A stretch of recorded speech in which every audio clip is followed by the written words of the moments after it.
السلام علیکم ورحمۃ اللہ وبرکاتہ۔ نحمد و نصلی علی رسول الکریم، اما بعد، اعوذ باللہ من الشیطان الرجیم، بسم اللہ الرحمن الرحیم۔ آج کا مضمون ہے مصیبت پر صبر کرنا۔ حق تعالیٰ شانہ کا ارشاد ہے، اور ہم تمہارے امتحان کریں گے کسی قدر خوف سے جو مخالفین کی طرف سے یا حوادث پیش آئے، اور کسی قدر فقر و فاقہ سے، اور کسی قدر مال و جان اور پھلوں کی کمی سے۔ پس تم لوگ اس قسم کی جو چیزیں پیش آئے ان پر صبر کرنا، اور آپ ان صبر کرنے والوں کو بشارت سنا دیجئے جن کی یہ عادت ہے کہ جب ان پر کوئی مصیبت پیش پڑے تو وہ انا للہ و انا الیہ راجعون پڑھتے ہیں۔ یہی لوگ ہیں جن پر اللہ تعالیٰ کی خاص رحمتیں اور رحمت عامہ بھی ہے، اور یہی لوگ ہدایت یافتہ ہے۔ مصیبت کے وقت انا للہ کا زبان سے پڑھنا بھی مفید اور باعث اجر ہے، اور دل سے اس کے معنی سمجھ کر پڑھنا اور بھی زیادہ مؤثر اور باعث اجر اور باعث طمانینت ہے۔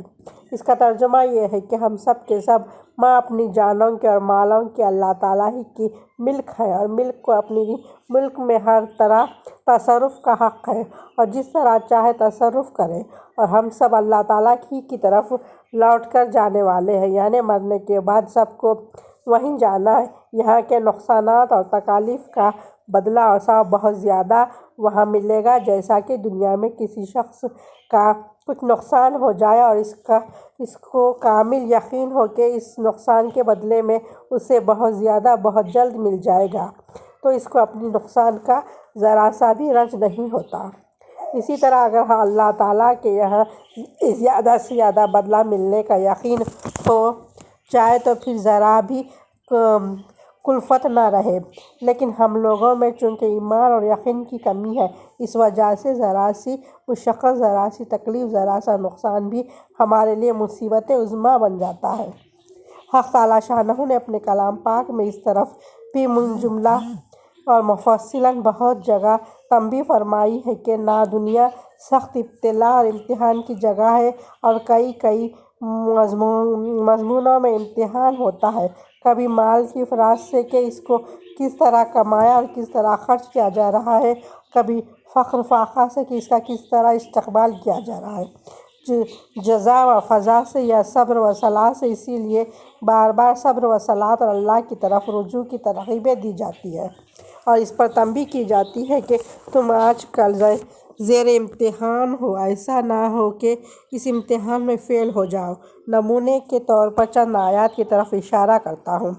وَاسْتَعِینُوا بِالصَّبْرِ وَالصَّلَاةِ، اور مدد حاصل کرو صبر کے ساتھ اور نماز کے ساتھ۔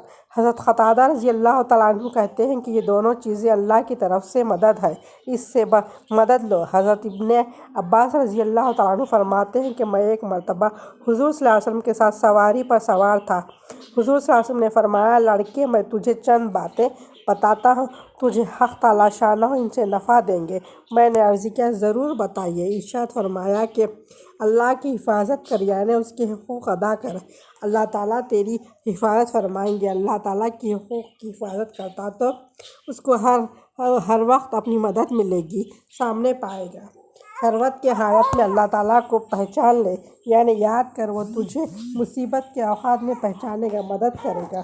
یہ اچھی طرح جان لے کہ جو کچھ بھی مصیبت پہنچی ہو وہ ہرگز اس سے چوکنے والی نہ تھی، اور جو ہی پہنچی وہ کبھی بھی پہنچنے والی نہ تھی۔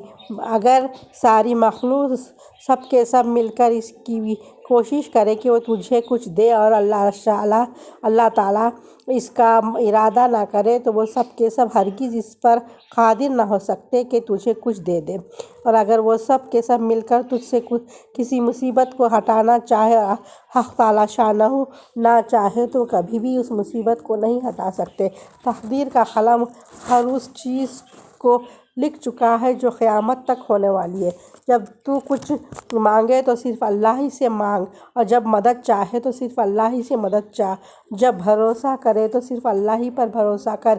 ایمان یقین میں شکر کے ساتھ اللہ تعالیٰ کی عمل کر، اور یہ خوب جان لے کہ ناگوار چیزوں پر صبر کرنا بہت بہترین چیز ہے۔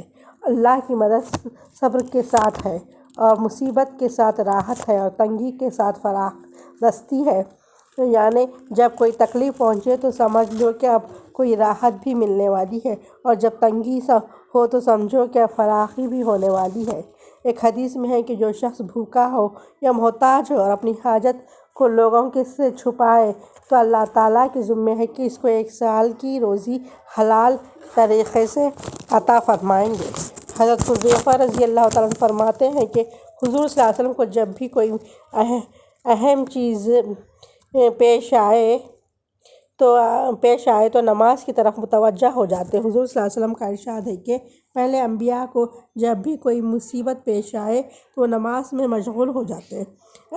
ابن عباس رضی اللہ تعالیٰ عنہ سے ایک مرتبہ سفر میں جا رہے تھے، راستے میں اپنے بیٹے کے انتقال کی خبر سنی، سواری سے اترے اور 2 رکعت نماز پڑھی اور اِنَّا لِلَّهِ وَإِنَّا إِلَيْهِ رَاجِعُونَ پڑھا اور فرمایا کہ اللہ تعالیٰ نے ہمیں یہی حکم دیا ہے۔ پھر یہ آیت پڑھی وَاسْتَعِینُوا بِالصَّبْرِ وَالصَّلَاةِ۔